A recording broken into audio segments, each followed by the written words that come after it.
Hello, and welcome to Insurance Answers 101, where we address common insurance questions with easy to understand answers.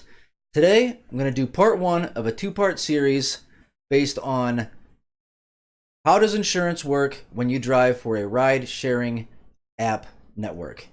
Now, you might realize that I already did a part one video to this, but after reviewing it, there were a few parts that maybe seemed still a little bit confusing, so I figured let's try it again and see if we can get it even a little more clearly explained. So, if you are a driver for a ride-sharing network app, such as Uber or Lyft, or any other app where you actually pick up a passenger and get them from point A to point B, this video will apply to you. If you are a driver for a food delivery service app such as Grubhub, DoorDash, Uber Eats, or something like that, then you'll want to check out part two of this video, which can also be found right here on this YouTube channel. So let's get started. If you are a driver for a ride-sharing network application such as Uber or Lyft, then this is how your insurance is going to work. Let's break it down. If you have liability coverage only on your personal auto policy, then you're pretty much all set. It's going to go like this. When you're driving around on your personal time, you will be covered under your personal auto policy for liability only. Once you flip open that app and mark yourself as available, then for the rest of the duration that you are on the clock with that ride-sharing network, you will be covered under their liability coverage insurance. So basically, once you flip on that app, your personal auto insurance is going to back away.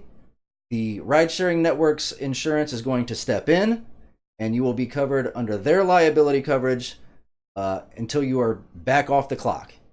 Pretty simple, pretty cut and dry.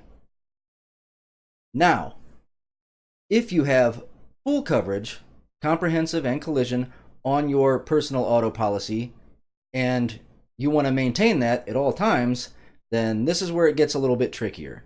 And this is the breakdown on how that will work. Okay, once again, when you're driving around on your personal time, you will be covered under your own personal auto insurance policy. Once you activate that app and mark yourself as available, then your personal auto policy, again, is going to step out, and the ride-sharing network's insurance is going to step in.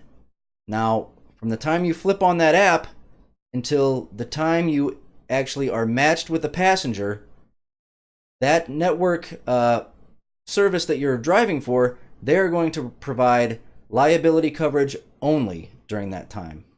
Notice I did not say full coverage. Liability only. Well, we'll get back to that in one moment, but let's move another step ahead for now. Once you do get matched with a passenger, then at that point, the ride-sharing network insurance is going to kick in with full coverage and provide full coverage for the rest of the duration. From the time you're matched with that passenger, while you're en route to get them, to the time you pick them up, until the time you drop them off, you will be covered with full coverage under the ride-sharing network service insurance. So let's go back one step. What about that time when you mark yourself as available until you are actually matched with a passenger? Remember, I said that that ride-sharing network is only going to provide liability coverage during that window of time. And you might think to yourself, well, what about the full coverage? This is where you need to add a ride-sharing network endorsement to your personal auto policy to make sure you have full coverage during that period of time.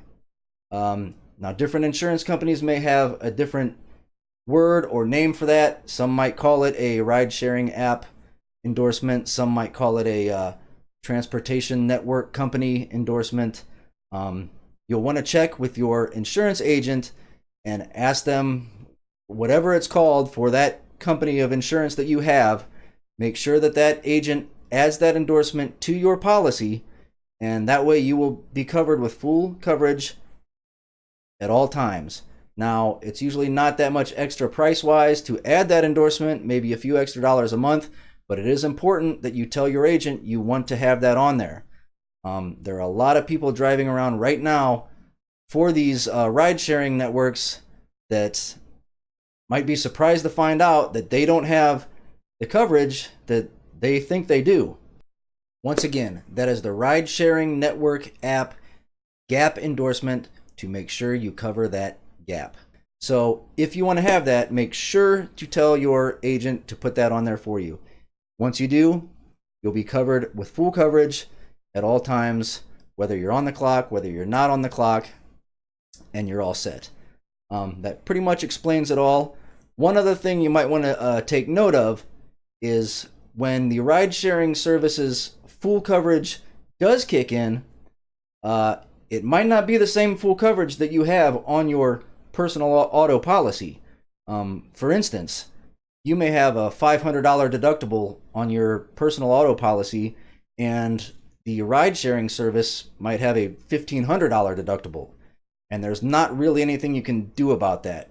Those services don't offer options that you can select. It pretty much is what it is when you're under their full coverage. So if that is a concern to you, you'll want to double check with whatever service you're driving for and make sure that whatever they offer is going to work for you. But other than that, that covers it. If you do drive for one of these services, that's what you need to do. Hopefully this has been helpful and informative for you. Feel free to like and subscribe to this channel. There are additional videos here and more that will be coming that will address other insurance questions, so you can always use this channel as a reference guide for all of your insurance questions and needs. Lastly, remember that all states have some of their own rules, regulations, and laws when it comes to insurance, so it's always a good idea to check with your local agent to make sure that the information in these videos is accurate as it pertains to where you live. That's it for now. Thanks, and we'll see you next time.